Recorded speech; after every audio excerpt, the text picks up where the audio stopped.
Annabi sallallahu alaihi wasallam ya ƙara da cewa wanda yake so Allah subhanahu wataala ya kiyaye shi daga mutuwan al'aura, ma'ana ya zama al'auran shi ba ma za ta samu rauni ba balle har ta kai ga ta mutu iya tsawon rayuwar shi.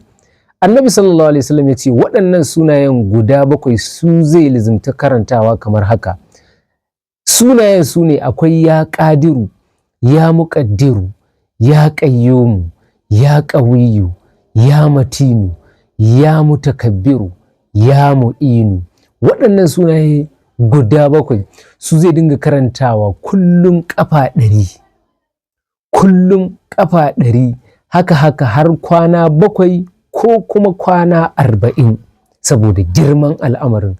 In dai kai haka wallahi azzakarinka ba zai taɓa yin nauyi ba ko kuma yayi rauni balle har ta kai ga ya mutu, da izinin Allah ubangijin Annabi Muhammadu sallallahu ta'ala alaihi wa alihi wa sallam.